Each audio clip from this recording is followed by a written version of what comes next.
This episode is brought to you by Paramount Plus. Get in, loser! Mean Girls is now streaming on Paramount Plus. Join Katie Heron as she meets the plastics in Tina Fey's new twist on the modern classic. Get ready for more of the rumors, backstabbing, and jokes you loved from the original movie with some fetch surprises. Rated PG-13. Wear pink and head to ParamountPlus.com to try it free. Hey everyone, before we kick off today, I have to share some big news with you. My book is here, Midwife Pip's Guide to a Positive Birth, and it's available now via the links in this week's episode description for pre-order. I've written this guide to hold your hand as you navigate preparing for birth. It has my knowledge of over a decade in midwifery to make sure that you are properly equipped with honest, reliable, and evidence-based information about your body, baby, and birth, so that a positive and empowering journey that you deserve at this important time can be achieved. Click the link in the episode description to get your copy ordered now. Pre-orders are super important, and your support in helping me on my mission to empower women means the world. Hello, I'm Pip, and welcome to the Midwife Pip podcast, the home of expert information and real chats on all things pregnancy, birth, and beyond.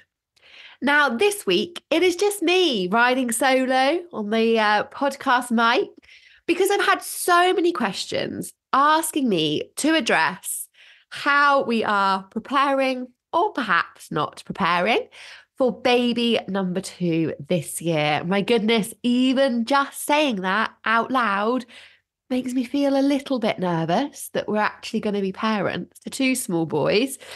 Some days I feel like just coping with one is more than enough. But here we are on this magnificent journey once again, and I feel very blessed to be. So I thought I would just chat through a little bit about where I'm at. I am 30 weeks pregnant at the time of recording this episode for you, and some of the things that we have done, some of the things that we really need to get on and do, and how we are navigating this time really as a 3 about to become a 4. So first up, I am very grateful to be out of the first trimester, because having those first trimester symptoms and a toddler was a wild ride, let me tell you. Oh my goodness. And I think the constantness, if that's even a word, it is today, of having a toddler to look after is probably the reason that my first trimester symptoms dragged on for so long this time. So in my first pregnancy, by 12 weeks, I was like, right, we're ready to go. I feel good again. This time, I'm still sick if I don't manage my blood sugars. And I think it's fatigue. I really think it's because you don't have those moments of, I could just, check out for the day now at 7 p.m. because that's bedtime. So that's the time to get even more energy. So I think it is just that relentlessness and that extra fatigue of having another small person who is wonderful and beautiful, and I would not change for the world. But that's what I'm kind of putting it down to. So one of the questions that loads of you have asked me is, how are we preparing little Finley, who is 2, for the arrival of his baby brother? And I suppose to start with, we tried to encourage conversations about it, and he was kind of a bit disinterested. So we've allowed him to explore and then just followed his lead a little bit more. And that's working really well. So we bought a couple of books about mummies growing babies in their tummy. But I think as my bumps got bigger and he's been able to feel the baby kick, and we've kind of played games, and he's used it as a very convenient train track at times, he's become more interested. So he will naturally come to my bump, lift my t-shirt up, say hello, say goodnight, give him kisses, blow raspberries on my bump, talk about his baby brother. So he's been telling nursery the name of his baby brother, and he'll talk about the baby brother in mummy's tummy. We started getting some bits out of the attic, and he's sort of saying, it's my baby brother's bedroom, my baby brother's bed. And I did find him in the next to me crib the other morning, squished up, telling me he was in the baby's cot. So I kind of think because Finley's always been quite advanced with speech and language and understanding, maybe that's helping us a little bit, because I do feel like he has a real understanding of there is a baby in mummy's tummy. However, not quite sure how much he gets in terms of how much our lives are going to change overnight. And I'm definitely anxious about that sharing, especially that sharing of me in the early weeks when breastfeeding is around the clock. I'm definitely worried about that. So one of the things I'm going to do is get him either like a shoebox with some different kind of toys and entertainmenty bits in there, or some sort of gift from the baby that is unique and special for him, so that when I'm breastfeeding, he can be with us doing that, whatever that will end up being, so that I'm just trying to really lessen that feeling of like mummy's with the baby and I want her to come and play with me. But obviously also the great thing about breastfeeding is I know I can do it anywhere. So I can breastfeed, while we're playing trains or whatever that may be. So it's just going to look really different to last time. I think it's accepting that, which is absolutely fine. So my main anxiety is absolutely how he's going to adapt. He keeps telling me that he's going to put his baby brother on his back and swim with him like the Jungle Book. So that is going to probably sadden him. That's not entirely possible for the foreseeable few years. But it's really cute. It's really cute to see him interested. He wants to read to my bump and all sorts, which I'm loving. I'm loving. So in terms of organising practically, what have we done? Not a lot, which is slightly terrifying, because by this stage of Finley's pregnancy, we had like a decorated nursery, an assembled cot. We were flying. And I'm like, gosh, yeah, we need to do some stuff. So we've got some of our existing bits down from the attic recently. So I'm going to give them a good clean up at some point soon, maybe next week. I really need to do that soon, don't I? I haven't got loads of time left anymore. So give those a good clean up. So they're all ready. So I guess the benefit of second baby, and especially having another boy, we've got plenty of clothes. Don't need to worry about that kind of stuff. So that's really great. And we've got, like the baby rocker, and we're going to use our next to me crib from last time, and those kind of bits and pieces. So that takes a bit of pressure off. It's just getting them clean and reassembled, and making sure that they're all still good to go for baby number 2, which I'm sure they will be. We actually moved Finley out of his nursery into a bigger bedroom over the summer, so that because we were kind of anticipating increasing our family, and we kind of thought we'd rather do that move for him before there feels like it's happening because the baby's coming. So we preempted that over the summer, and moved him out of the nursery. So he's got his bigger boy bedroom, which we decorated. So the nursery is just going to be the same as it was for Finley, essentially. We took Finley's cot with him because he's still really happy in a cot, so we don't want to convert it into a bed. So we took his cot with him, so he's just still in all his normal stuff, just a different room. And we're going to get a very similar cot setup.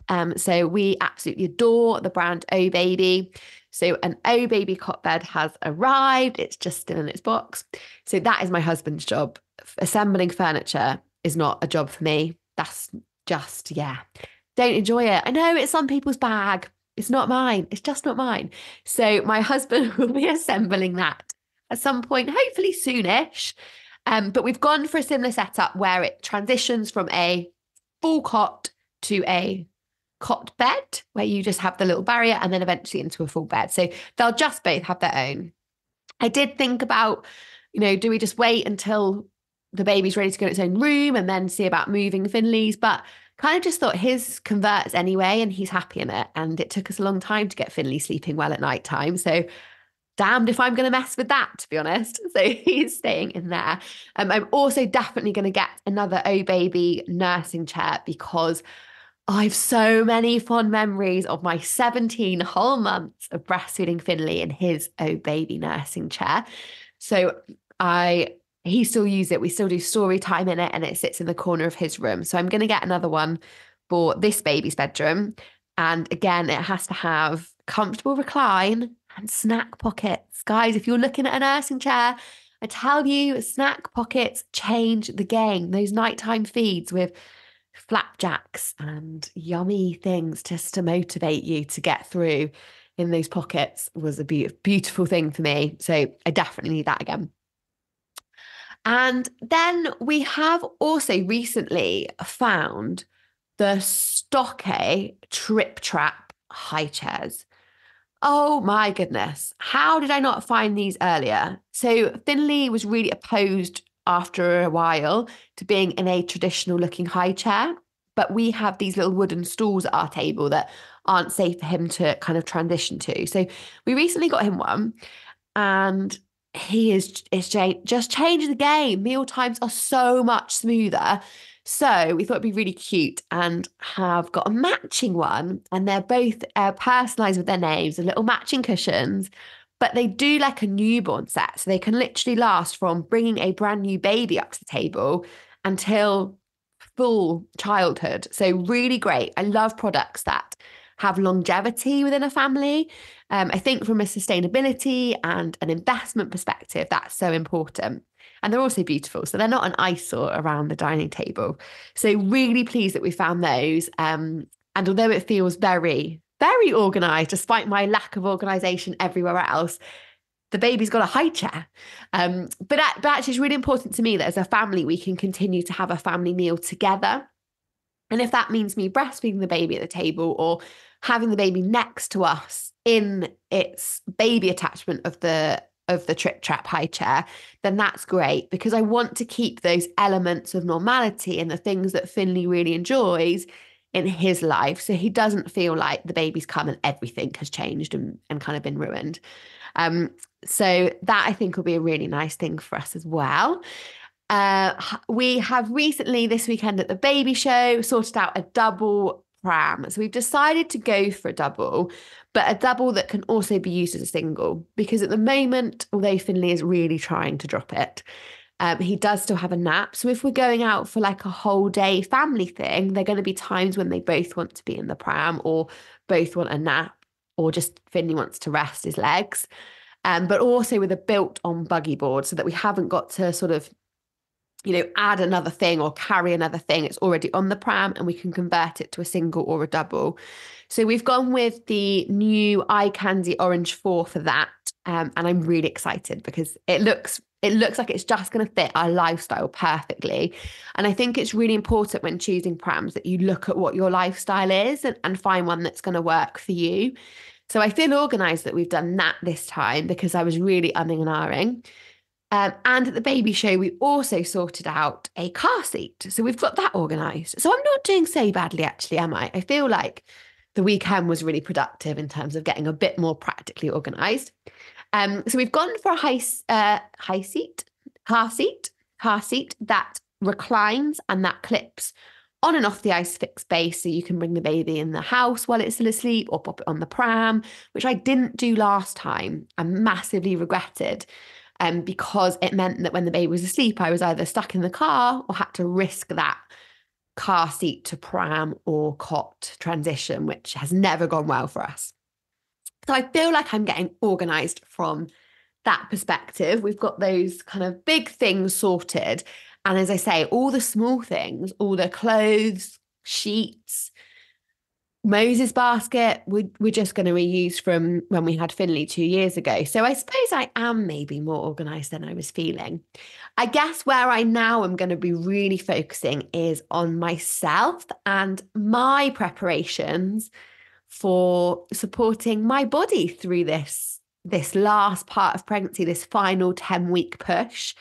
I'm going to be doing all the things that I talk to the members of my YPJ community about: the dates, the raspberry leaf tea, the perineal massage. And at the moment, I'm really trying to protect my nervous system, because I think we live in such a high, fast-paced world, right? I'm a full-time working mum, I'm a wife, we're renovating our house.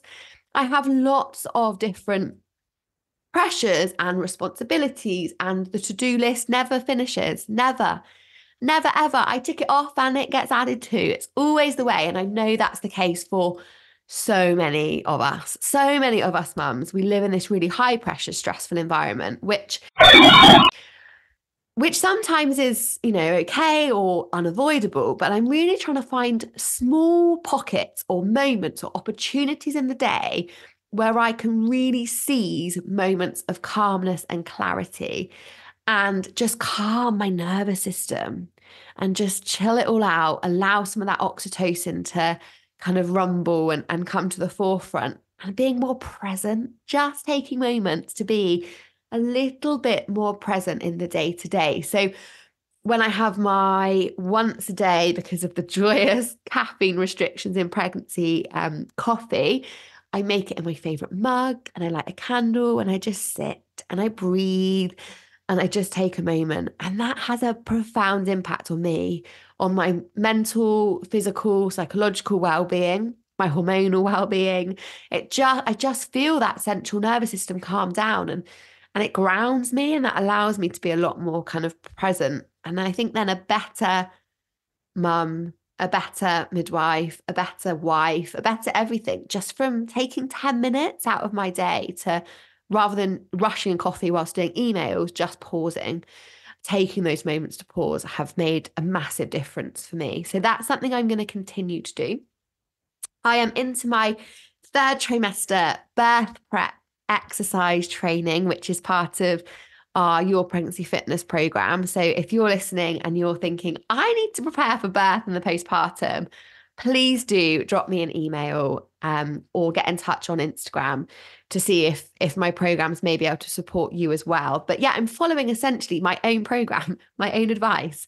And where I'm so lucky is that within our community, we have a whole team of experts: infant sleep, pelvic health, pre and postnatal exercise, a lactation consultant, a well-being coach.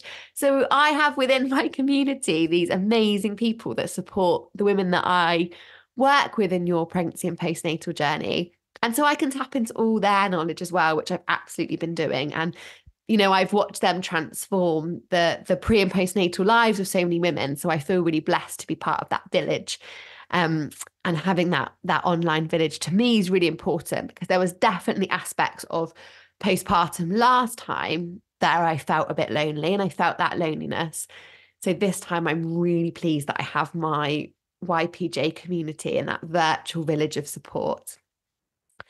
So I think, yeah, I'm kind of getting there. I feel like actually I thought I was going to come out of this conversation feeling really unprepared, but actually the practical things are ticked off. But in reality, the practical things do not matter half as much as that psychological preparation, the preparation of self. So definitely a focus is going to be on self.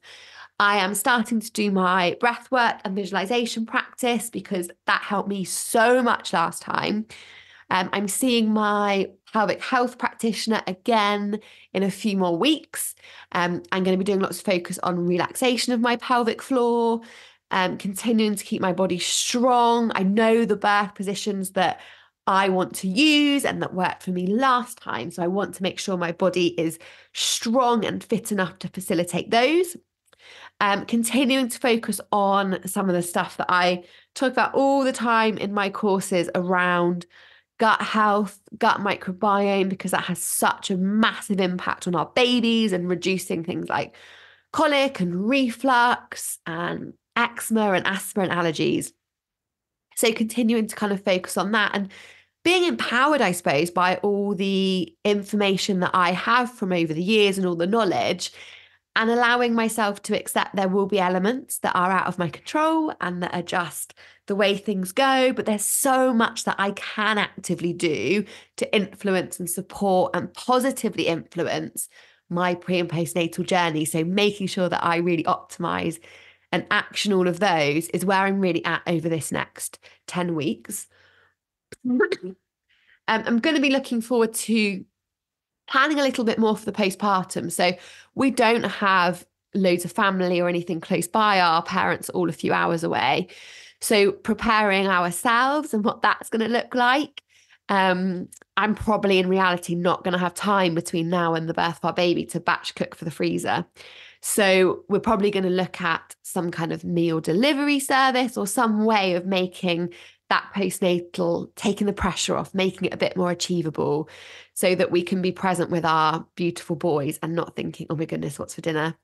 So those little things that will make that fourth trimester a bit easier, we're absolutely going to be kind of just looking at and tapping into that holistic importance. I often say to women that we spend so much time and so much money planning our wedding because we know how important that is and how much beautiful memories we make from it. But we just don't do the same for birth or the postpartum, which makes no sense to me because it's arguably way more influential. My goodness, my birth experience has influenced me as a woman forever. It's completely changed who I am for the better. I'm a different version of me, but a really powerful and empowered version of me. And I just think that is something that we as a family prioritize above all else. And to us, that is the most important way to invest our time, our money, our energy. So absolutely, we're going to be looking at making sure that that birth and that postpartum is another positive and empowering experience for us all. My husband and I look back on the birth of Finley with just the most wonderful memories. It was just incredible. It was the feeling I felt, that empowerment, that positivity, that feeling held, feeling supportive, that overwhelming love and power. I felt so powerful, like I could take on the world at the moment I gave birth to him. So I am so excited. We all are so excited to experience that again. And my husband is well prepared on how to be a top-notch birth partner to me again through this birth. So no worries about birth at all. We have a plan where we have a very good friend that's going to come and scoop Finley up day or night, which I am immensely grateful for. And then there's going to be emergency calls to the grandparents to start making their journey up to us to take over so that I know he is in safe hands and comfortable and with people that love him so I can focus on birthing his little forever best friend, hopefully. So no worries about birth, just pure excitement and empowerment and looking forward to it. I'm just going to spend this next 10 weeks really doing all the things that I talk to the members of my community about and really joining them for that journey and that last part, which I'm so excited about. So I hope my little ramble, my little chat to you has been really helpful for me. I feel like I've almost debriefed myself on what I have prepared and what I haven't prepared. And I think it's just so interesting. So I think first time round, it's really easy to put loads of influence on the practical things that you need, the practical things that you need to buy and organize.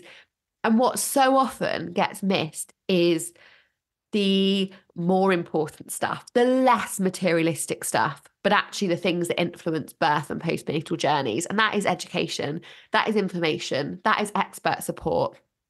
That is having that village, be it in person or virtually. And I think often when I work with mums, it's actually often second-time mums because they've recognised, oh gosh, I prioritised all the wrong things before. So if you are a first-time mum listening, then yes, you need a certain amount of materialistic things, of course, but actually your baby doesn't need another baby grow. What you need is a positive and empowered and supported experience. So for me, it's very much this time focusing on that again. It's what I did last time. It worked. Oh my goodness, it worked. So it's going to be doing that again and knowing that those materialistic things I can order on next day delivery if we suddenly realize we haven't got something. So I'm absolutely not allowing those elements to stress me out. I am making sure that priority is self, is family, is information, is empowerment, and is physical and psychological preparation. So that is where I am at. I am excited. If anyone's got any questions based on what I've just chatted to you about, as always, please drop me a message on Instagram, get in touch. There's nothing that brings me more joy than supporting and empowering women at this time of their lives. And it's even more special when I'm on that journey with you at the same time. Before I head off, I need to tell you something. 68% of you who listen to my show have not hit the subscribe button. So can you do me a favour? And if you've ever enjoyed listening, hit subscribe now. It makes a huge difference, helping me to keep bringing you episodes. And together, we can then reach and empower more women on this journey. If you are a pregnant or newly postpartum listener and are looking to have the healthiest, most positive, an informed journey, then my exclusive Your Pregnancy and Your Postnatal Journey courses may be for you. I work with a select number of women in a bespoke way, with unlimited access to me and my expert team for the most transformative level of support at this important time in your life. We only get one shot at getting this time right. So to get in touch and find out more, head to midwifepip.com.